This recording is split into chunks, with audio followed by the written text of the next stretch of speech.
Okay, we're up in Reddington Pass, east of Tucson, several miles down the Italian Trap Trail, testing the 2024 Toyota Tacoma TRD Off-Road, which is probably the model I suspect that will be the best seller.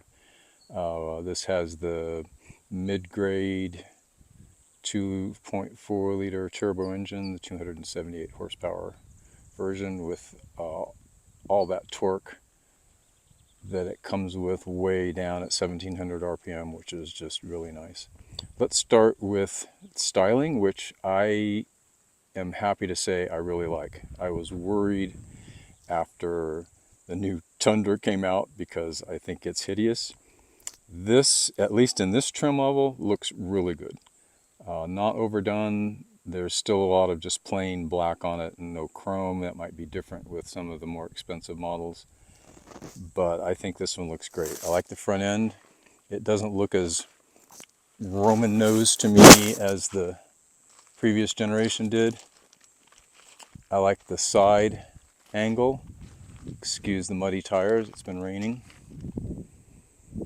I like the little sort of fake little wing on the back of the cab that is mirrored by similar little feature on the tailgate. Doesn't do anything, but it just looks good. I like the fender flares. It looks good from just about any angle, honestly. Really happy.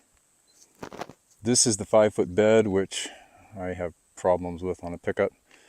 I wish that you could get a 6-foot bed in this model with just an extra cab.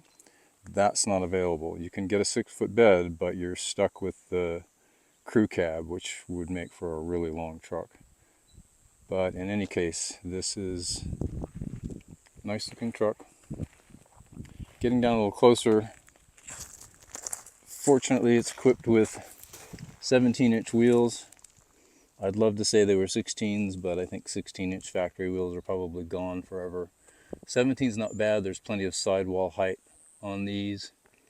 These are 265 70 by 17 BF Goodrich trail terrains. So not as aggressive as all terrains. In fact, you can see on the way up here, we pretty well loaded it up with mud. But it's an okay compromise between on-road and off-road performance.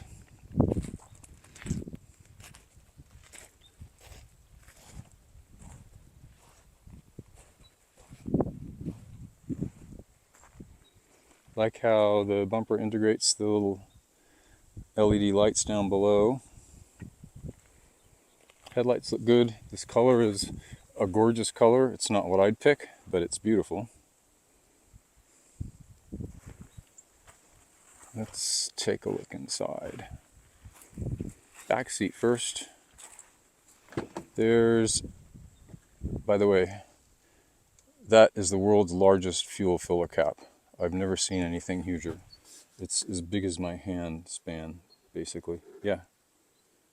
Enormous. With a normal size gas cap behind it. So I don't know what that's all about, but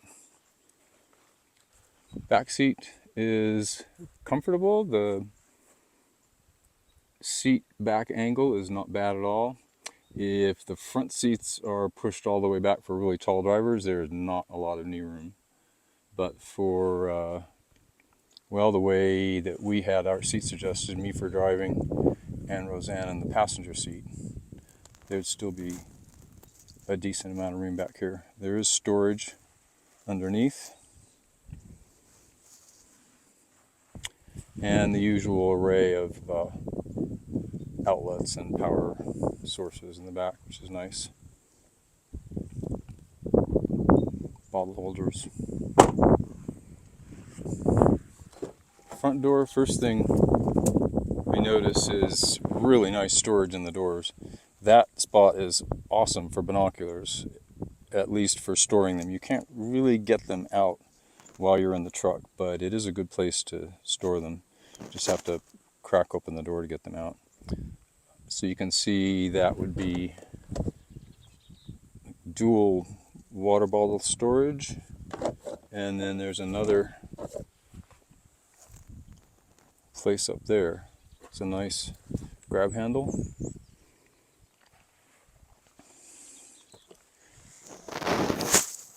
Inside, your eye is inevitably drawn to the giant 14-inch touchscreen, which I'm not a fan, but I have to say that when the vehicle is in nav mode, it is really easy to see what's going on without having to take your eyes far off the road and squint. Very nice feature is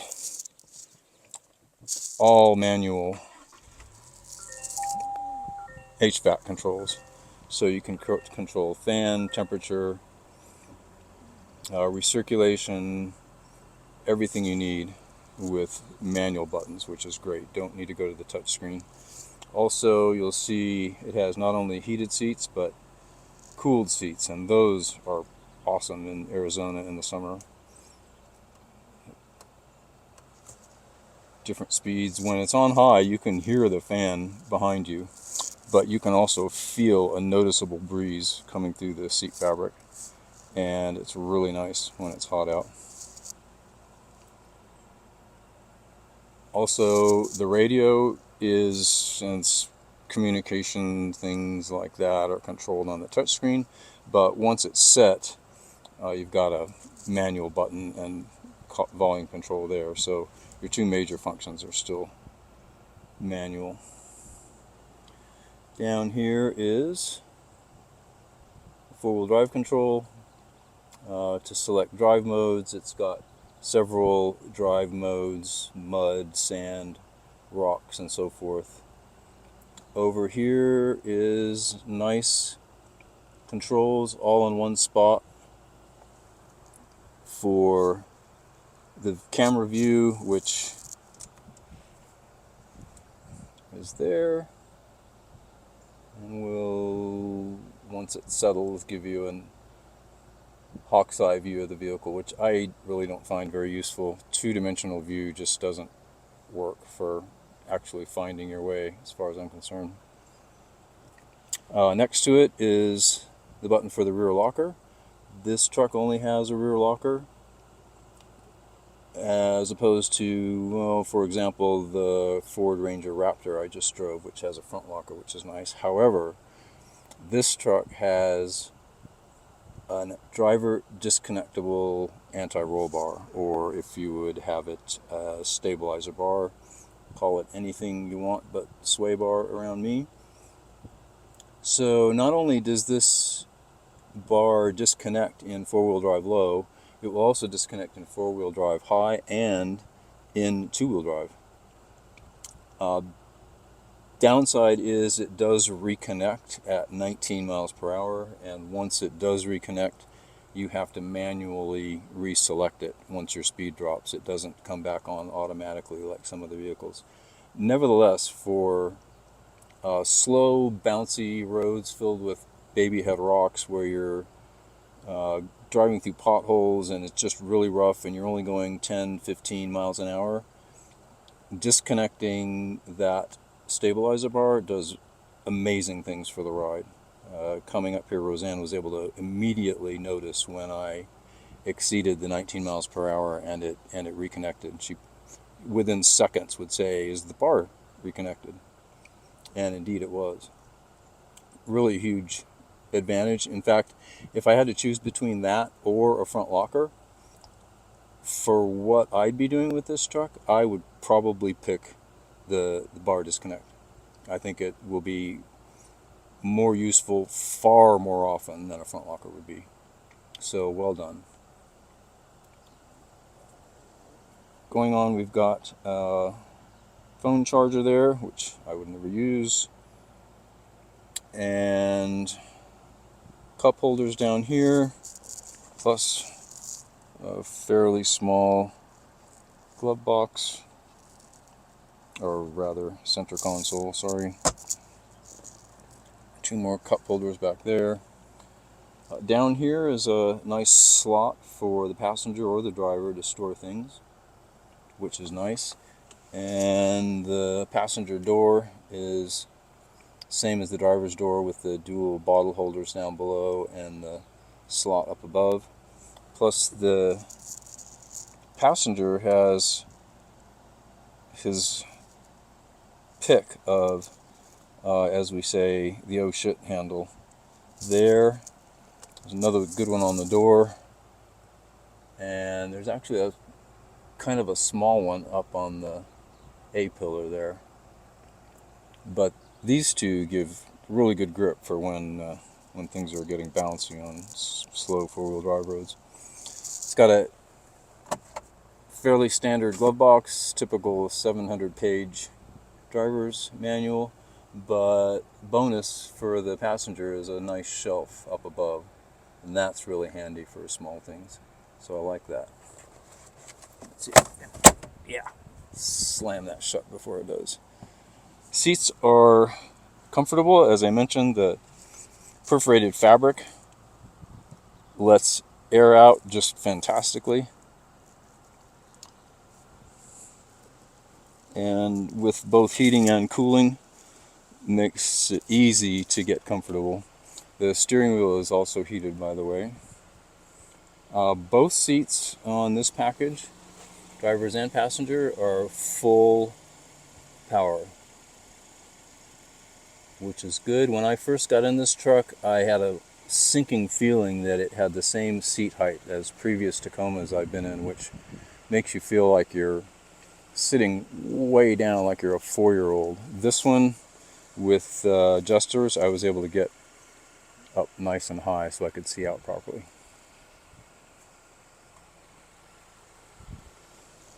So I'm going to stop for a minute and put up the hood.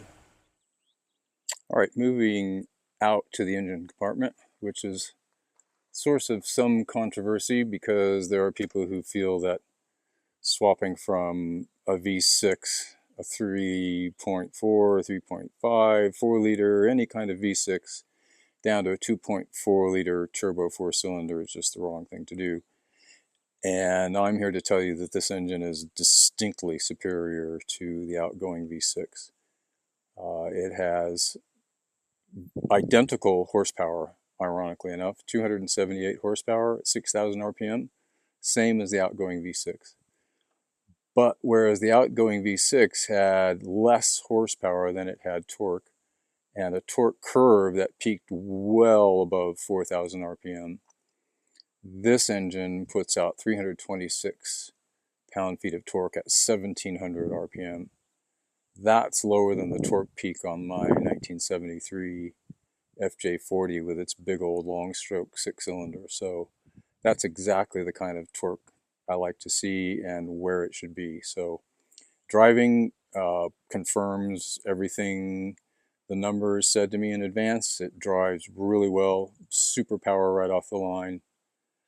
This is the mid-grade engine. There's a 326 horsepower hybrid with even more torque, but this one, for what I'm doing, is plenty of power. I think we need to accept the fact that the days of beautiful engines are gone. This is just almost invisible beneath just an incredible load of crap. But that's the way of things. The Ranger Raptor looks exactly the same way.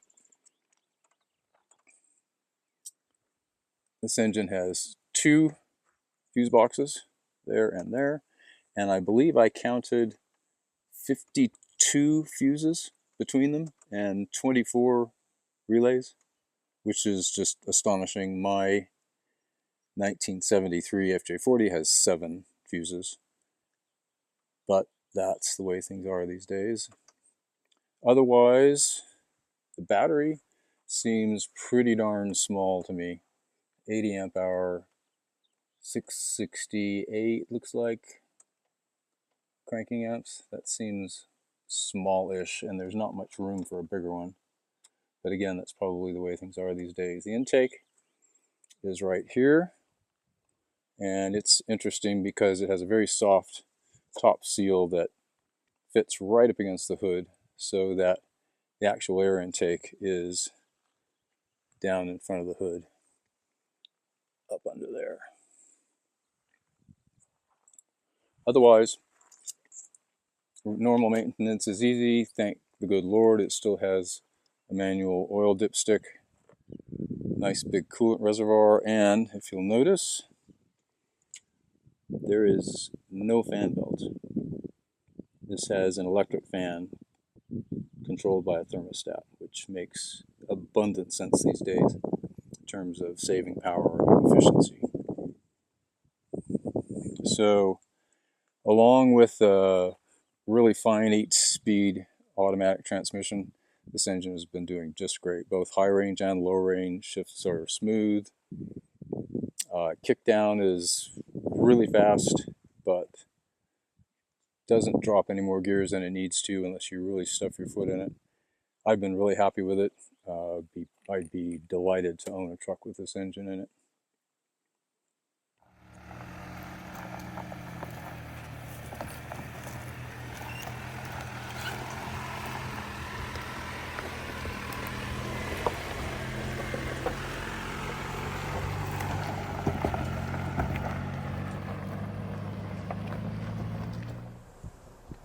Okay, I want to try the crawl control in this truck to see basically just how slow I can get it to go on its own. So I'm going to leave it in the lowest speed possible, as you can see there, and I'm going to take my foot off the brake and just let the truck go at the speed it wants to, and we'll see just how slow it does. And that's really good so far.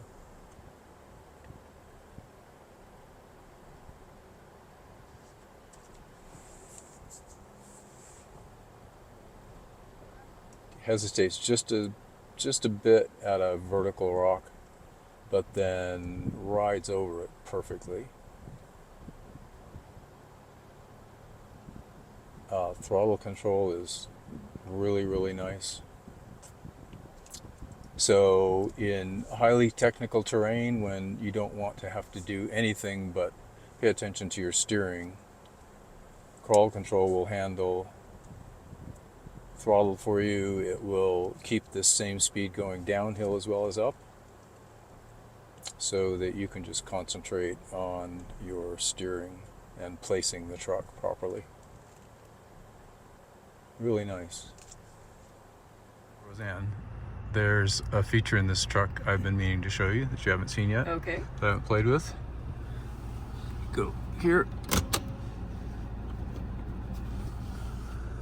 That is a Bluetooth speaker for tailgate parties.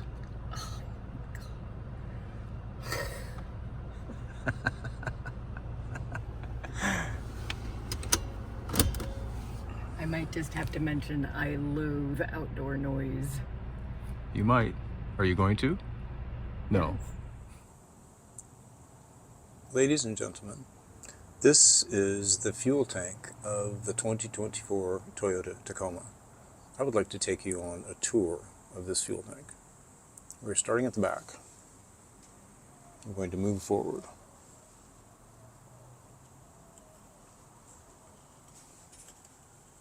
This is still fuel tank.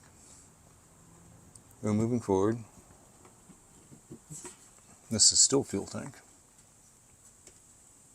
And look, more fuel tank. Still moving. Yes, that is still fuel tank. And finally, that's the end. I know you're going to ask, and I did measure. This tank is almost 6 feet long. It's the longest and skinniest fuel tank I've ever seen in any vehicle. Not that that's a bad thing, it's just where they fit it in. I just thought it was remarkable. While we're under the middle of the truck here, let's take a look at a couple of other things. Especially this monstrous drive shaft, which is aluminum, fully 5 inches in diameter. It's just huge. Aluminum, of course, to reduce weight and reduce rotating mass, and large diameter compensates for the reduced strength of aluminum. But I'm just looking at the volume of this thing and thinking, man, if you could tap this thing with a filler hole and a drain and put water in it, you'd have enough to live on for a month in a survival situation. It's just enormous. Okay, that's probably not a good idea. Oh, by the way, while we're over here under the fuel tank again, you'll notice that it has a skid plate. Look closely and you'll find out the skid plate is plastic. Now, I haven't asked about this skid plate because I frankly don't want a Toyota representative, maybe the same one who told me that rear drum brakes were better off-road, to tell me that plastic skid plates are better. So I'm not going to ask. However, I'm not going to call this a skid plate. I'm going to call it a boo-boo plate.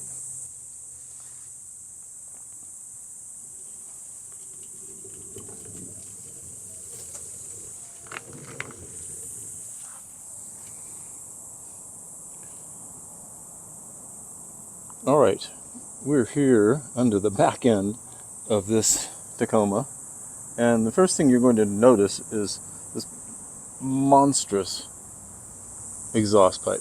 It's 3 inches in diameter back here. It's got to be 5 inches in diameter up there.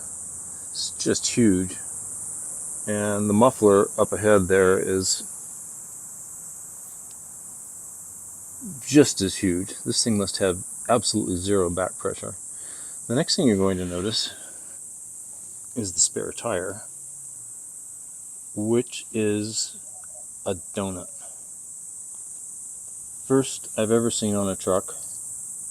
I'm not sure what its diameter is, but I will have to find out. But it's the first time I've seen a temporary spare tire on a truck, and I'm not sure I like it at all. However, let's move on to better things. One of the best things about the new Tacoma is this. After 20 years, they've gone back to a fully boxed chassis on the truck. Something they abandoned in 2004 for a distinctly inferior open channel frame in the back. And now they've gone back to a box chassis, and it's fabulous. Next best thing is right over here. 5-link coil sprung rear axle. Marvelous. The trailing arms are up ahead. You can see them there. You can see remote reservoir Bilstein shocks there. Very nice. This axle is located by a panhard rod, which is a very simple rod. Goes from the chassis to the axle and controls the lateral movement of the axle as it goes up and down with the springs. It is effective. It's not as sophisticated as the new Ranger Raptor's Watts link rear end, which uses a multi-jointed arrangement that keeps the axle precisely centered. A panhard rod, since it moves in an arc, lets the axle move slightly side to side as it goes up and down, which can minutely affect handling side to side, but it's not hugely a big deal. Millions of vehicles use a panhard rod for location, and it's great that they've gone to coil spring suspension for most of their models. A few basic models still have leaf springs, and that's fine, but advantages of coils are huge. They're more compliant. They don't degrade with use as leaf springs do when they get rusty and start sticking to each other. They're much easier to change for a different rate. Just many advantages, and it's a good move.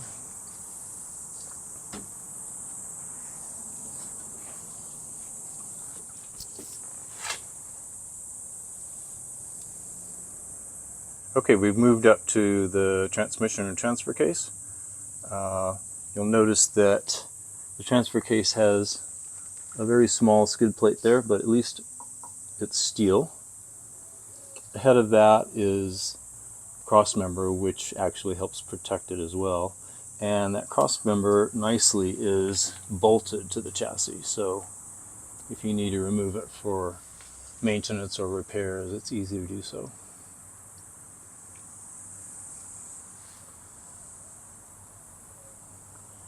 In front of there,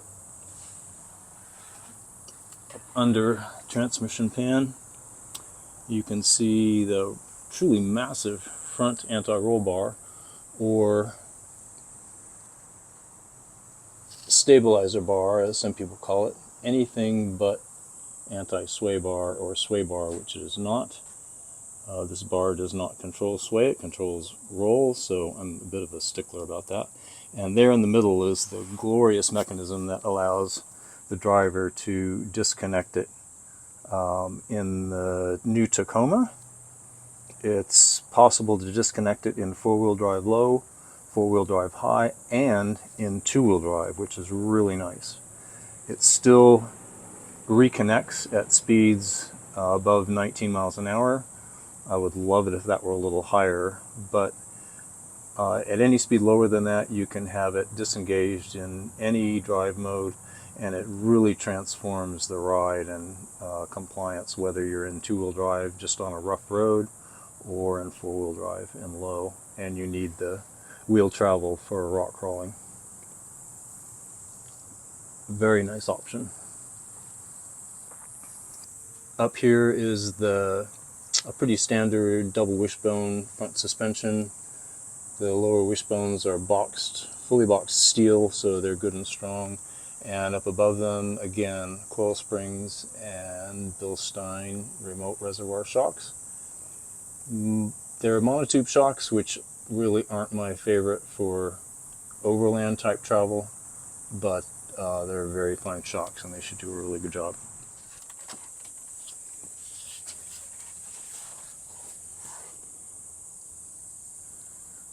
And finally, here we are up at the front of the truck, underneath the front bumper, where we have this plate here. Question is it a skid plate or is it a boo-boo plate?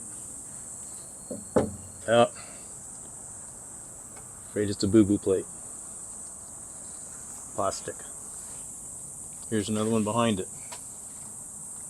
Skid plate or boo-boo plate? Ooh.